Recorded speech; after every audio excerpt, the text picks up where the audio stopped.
the world. And by the time she walks off it 2 weeks later, an entire country has stopped what it was doing to watch her play tennis. And honestly, if you had told anyone this was coming a year ago, they would have laughed you out of the room, because this is not supposed to happen to players from the Philippines, a country where tennis has never been the sport, where the national obsession has always belonged to boxing and basketball, where the idea of a homegrown player even qualifying for a Grand Slam main draw used to feel like a stretch, let alone becoming the tournament's most talked about story. But here we are, and her name is Alex, and what she did at Wimbledon this July is the kind of thing that gets written into the permanent record of a nation's sporting history. So, let's actually walk through how it happened, because the story deserves more than a highlight reel. It deserves the full shape of it, round by round, moment by moment, because every step of this run tells you something different about who she is. Start with the entry point, because it matters. Alex walked into the 2026 championships as the 29th seed,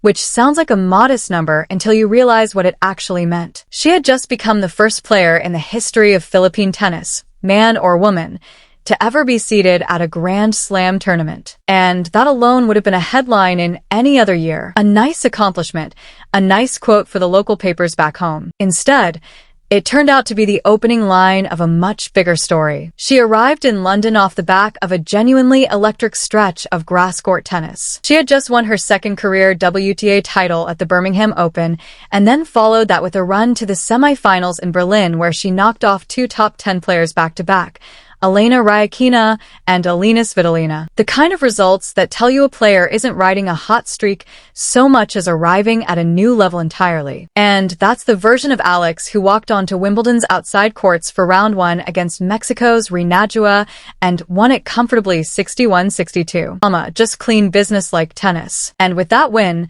her Wimbledon paycheck started £80,000, which works out to somewhere around 6.5 million pesos for a single afternoon of work. And that number alone would stop most people in their tracks. But she wasn't finished. Not close. Round two brought her up against Australia's Maya Joint. And this one had a scare built into it. She dropped the first set 36. The kind of result that makes you wonder if the run is about to end quietly in the second round, the way so many promising Grand Slam debuts do. And then she flipped the entire match 62-6 love, taking the last 12 games in a row, absolutely suffocating her opponent. And just like that, she was through to round three with another payday attached. Won £126,000 this time, somewhere around 10 million pesos. And if a story had stopped there, it already would have been a fantastic Wimbledon for a 29 seed. But then came the third round.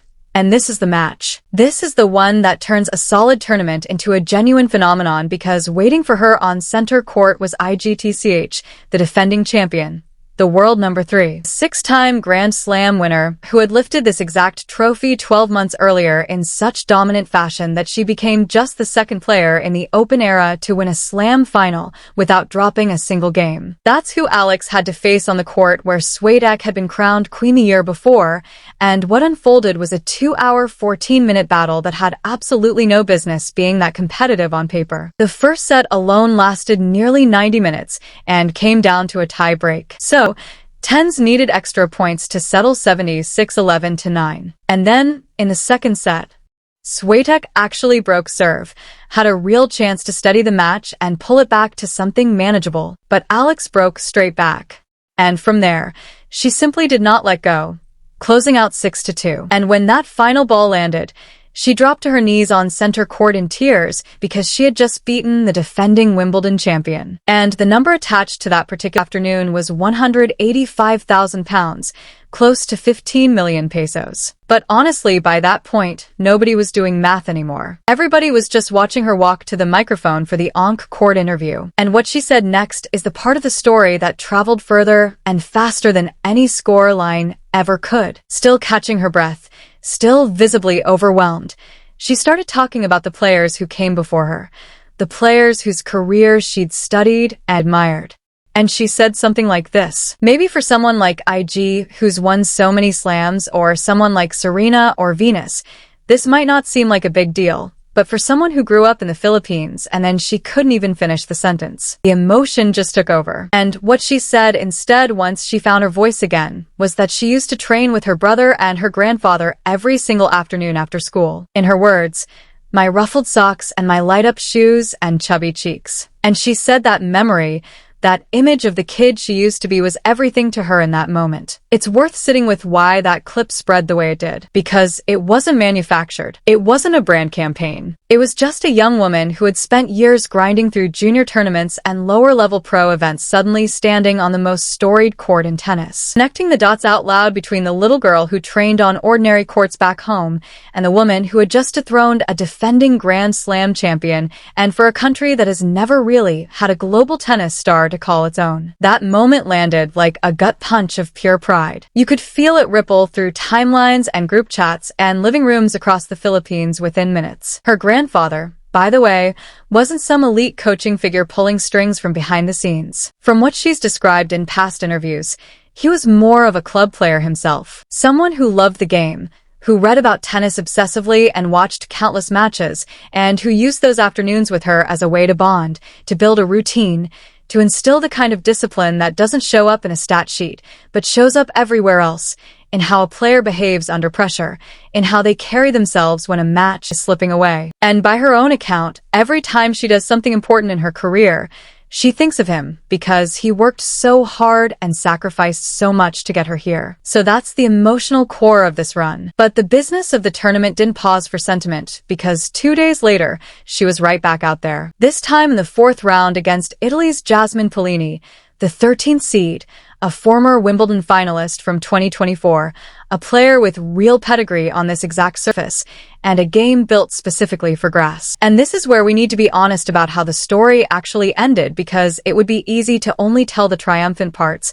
but the real ending matters just as much. Alex fought hard. She took the match to 3 sets, but Paolini won at 64-46, 63. And just like that, the run was over 1 match short of the quarterfinals. And here's the thing worth understanding about that loss. It doesn't diminish a single thing that came before it. Because simply by reaching that 4th round, Alex had already rewritten Philippine tennis history. She became the first player from the Philippines, man or woman, to ever reach the 2nd week of a Grand Slam tournament. And the financial reward for getting there was already locked in, regardless of the result, against tiny 300,000 pounds, somewhere in the range of 24 million pesos on top of everything she'd already banked in rounds before it. Which means this single tournament across 4 matches delivered her a career-best payday, the largest of her professional life by a wide margin. It came with something arguably just as valuable, 240 ranking points that lifted her 4 spots to a new career high position around world number 28. Think about the arc of that for a second. She walked into the tournament as the 29th seed and walked out of it a better ranked player than when she arrived, despite the loss, because the run itself was that significant. And when she spoke afterward about how she was feeling physically and mentally following the whole stretch,